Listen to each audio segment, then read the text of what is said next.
मत्ती 20 अध्याय। बारी के मजदूरों का दृष्टांत।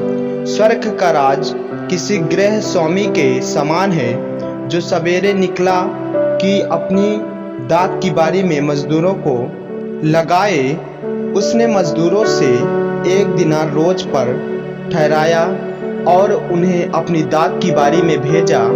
फिर एक पहर दिन चढ़े उसने निकलकर अन्य लोगों को बाजार में बेकार खड़े देखा और उनसे कहा, तुम भी दाख की बारी में जाओ और जो कुछ ठीक है तुम्हें दूंगा।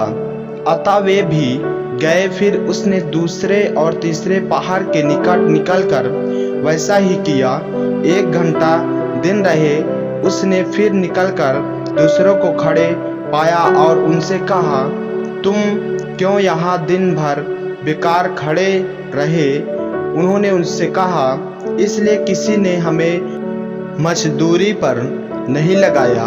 उसने उनसे कहा, तुम भी दाख की बारी में जाओ।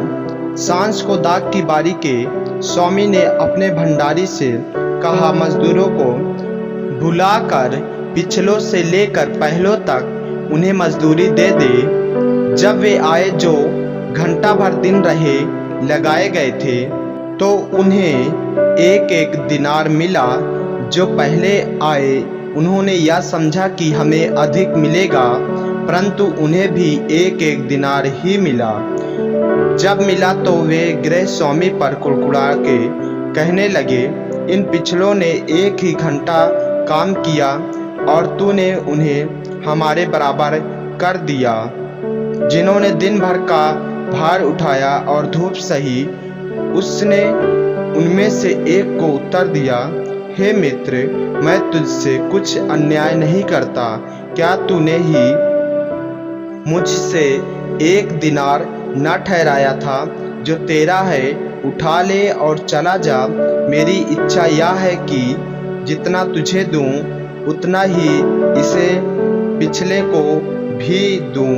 क्या यह उचित नहीं कि मैं अपने माल से जो चाहूं सो करूं? क्या मेरे भले होने के कारण तू बुरी दृष्टि से देखता है? किसी रीति से जो पिछले हैं वे पहले होंगे और जो पहले हैं वे पिछले होंगे। अपनी मृत्यु के विषय यीशु की तीसरी भविष्यवाणी।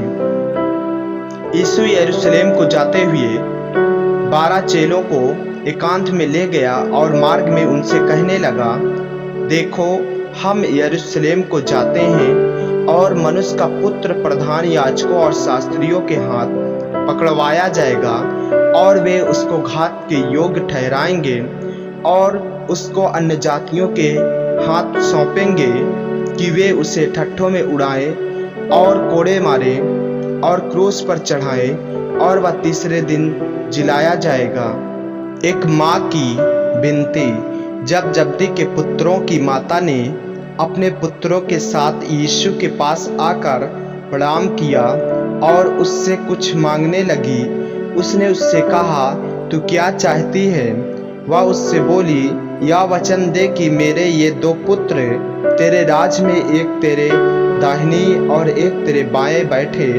यीशु ने उत्तर दिया, तुम नहीं जानते कि क्या मांगते हो।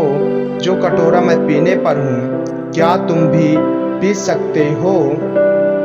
उन्होंने उससे कहा, पी सकते हैं। उसने उनसे कहा, तुम मेरा कटोरा तो पियोगे, पर अपने दाहिने और बाएं किसी को बैठाना मेरा काम नहीं। पर जिनके लिए मेरे पिता की ओर से तैयार किया गया उन्हीं के लिए है। यह सुनकर 10 चेले उन दोनों भाइयों पर क्रोधित हुए। यीशु ने उन्हें पास बुलाकर कहा, तुम जानते हो कि अन्य जातियों के हकीम उन पर प्रभुता करते हैं और जो बड़े हैं वे उन पर अधिकार जताते हैं, परंतु तुम में ऐसा नहीं होगा। परंतु जो कोई तुम में बड़ा होना चाहे वह तुम्हारा सेवक बने, और जो तुम में प्रधान होना चाहे वह तुम्हारा दास बने। जैसे कि मनुष्य का पुत्र वह इसलिए नहीं आया कि उसकी सेवा टहल की जाए, परंतु इसलिए आया कि आप सेवा टहल करे और बहुतों की छुड़ौती के लिए अपने प्राण दे। 2 अंधों को दृष्टिदान। जब वे यरीहो से निकल रहे थे तो एक बड़ी भीड़ उसके पीछे हो ली, और 2 अंधे जो सड़क के किनारे बैठे थे यह सुनकर कि यीशु जा रहा है, पुकार कर कहने लगे, हे प्रभु दाऊद की संतान, हम पर दया कर। लोगों ने उन्हें डांटा कि चुप रहे, पर वे और भी चिल्लाकर बोले, हे प्रभु दाऊद की संतान, हम पर दया कर।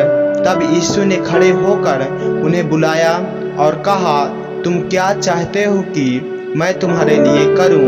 उन्होंने उससे कहा, हे प्रभु, या कि हमारी आंखें खुल जाएं। यीशु ने तरस खाकर उनकी आंखें छुई और वे तुरंत देखने लगे और उसके पीछे हो लिए।